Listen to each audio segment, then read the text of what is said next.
Hey guys, Joe here.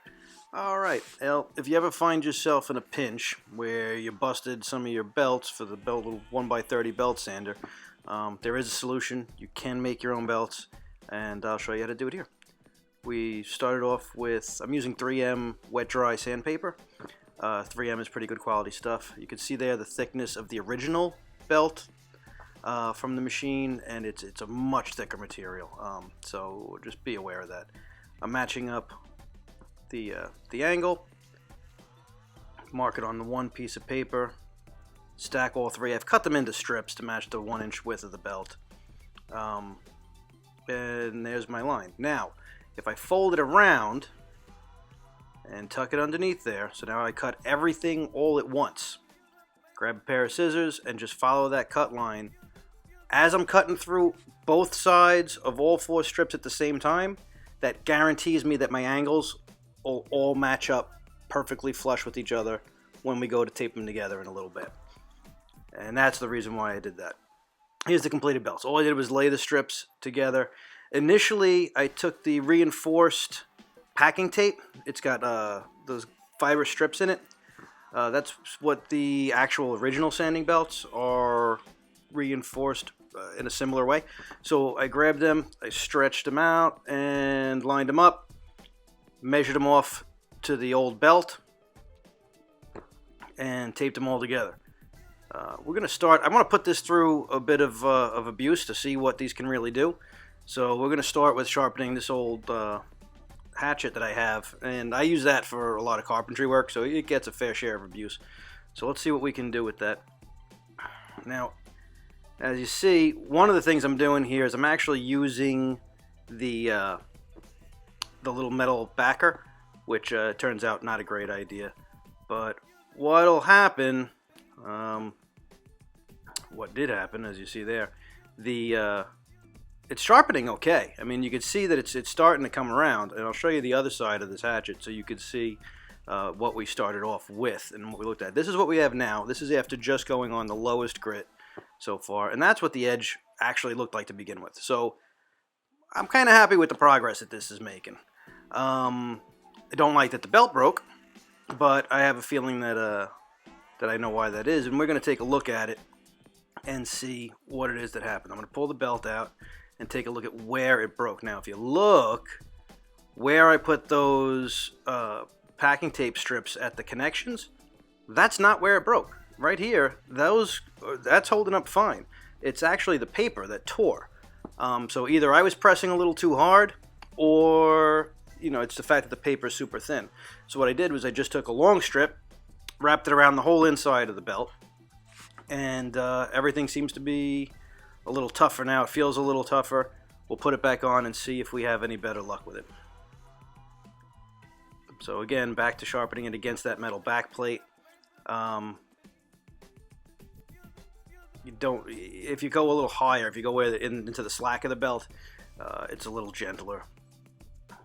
You won't be able to really grind out your edge if you need to, but this is already pretty high grits. I'm starting with 400, and then we're doing 800, and finally 1500 grit. That's the progression that I'm using, what I made with these.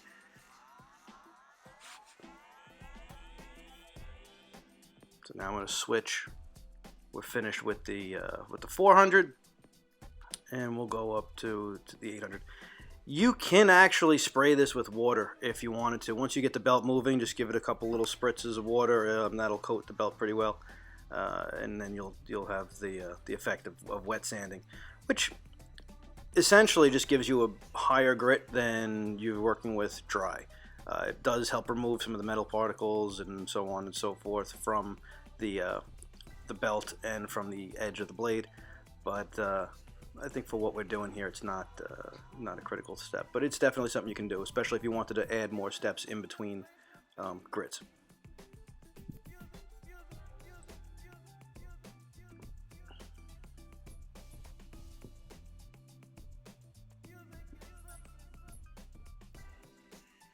So now we'll take the 800 grit off. And again, see here I'm pointing out I did not like using up against the that metal backer for the belts. They're just a little too delicate for it. That's what I think made it break the first time around. Reinforcing it with the packing tape all the way around was definitely helped. But again, I would just stay away from using that. And this is just a little, I think I got this for $40, this little sanding belt, belt sander, I mean. I got it from Harbor Freight. I forget, it lists at like $70. I've never actually seen it sell for more than $45. And if you find, they always have like 20% off coupons, and so you could wind up getting this belt sander for $30, really. See, the edge is coming along nicely. Now, don't mistake what I'm doing in this video. If sanding belts are cheap enough, around me, I need to order them if I want to get the high grits. All the hardware stores and local places carry pretty much only up to 120 grit, which is good for, you know, most of what you're using a sander for. But if you want to use it for sharpening, you got to go much higher. Let's see what kind of work we did over here. It wasn't too thrilling. That's the way I was holding the paper, though. But now I'm using an axe, and I'm slicing through this paper. And there you go. You can see what kind of an edge I was able to put on that axe.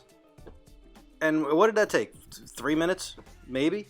So that worked out really well. I was kind of happy with that, and I was able to go through all 3 grits from a fairly dull axe that I used for a lot of chopping.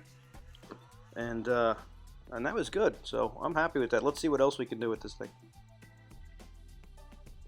I want to see what kind of durability this winds up having.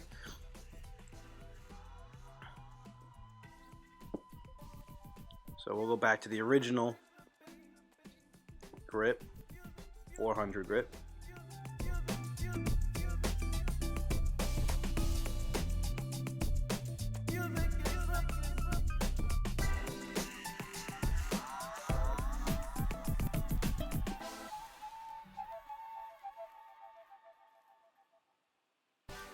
And I'm going to take this through a few more steps here. I'm going to take this through this knife here. This is a SCHF 42. That's a fixed blade recurve. It's got a 5-inch blade on it. The recurve on the blade is always a pain in the butt to sharpen. When you do it on a belt sander, you have to use that slack section. So even if you have a good setup, you still need to use the slacked area so that the belt kind of gets in there. But, you know, let's see what happens with this one. And we've made it through the axe so far. And we go through a 5-inch fixed blade knife. And later you'll see I actually sharpened the little knife blade on my Leatherman Skeletool. And what I didn't show in here, I was having some problems with the camera, sorry about that, but what I didn't show was a machete. I had a Tramontina Bolo machete that I also sharpened with this system, and it made it pretty much through all of that. Now that's a lot of sharpening, that's a lot of heavy duty between the axe and the machete, and the machete was dull as hell when I started. And I made it through sharpening all that stuff before the belts really started to show just too much wear and tear to continue with it. The belts were shot. The grit part of the paper was starting to peel up around where the splices were. So, you know, I mean, it's a great thing to do in a pinch. If you're out of belts or there's a particular grit that you just don't have, you probably have sandpaper laying around. You can make a belt out of it. Use the reinforced packing tape. It's got the fibers in it. I showed you the picture of it in the beginning of this video. And it works great. I mean, for it to hold up through that much sharpening, it surprised me. I really didn't expect it to last like that. So we gave it a go, and it seems to work out great in a pinch, man. It's for the price of the sandpaper and the little bit of work that it takes to put it together. It's worth it if you need to. I don't think that it's worth it as a go-to move. I think you're better off if you just order the proper grit sanding belts You can order them from Amazon, or if hopefully you got someplace local, you can pick them up and get those high grits. And they're way more durable. That's my only gripe about it. It was the durability. I was really surprised that everything went as smoothly as it did once I reinforced the entire length of the belt with the packing tape.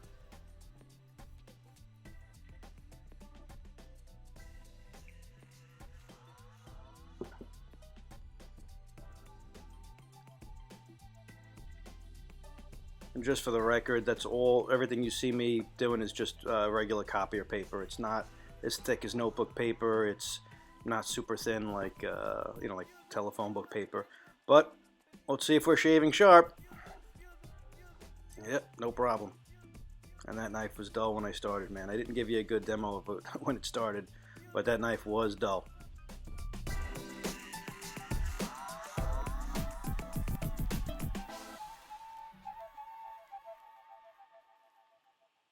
There's the little Leatherman Skeletal. I love that thing, by the way. For an everyday carry, that thing is killer.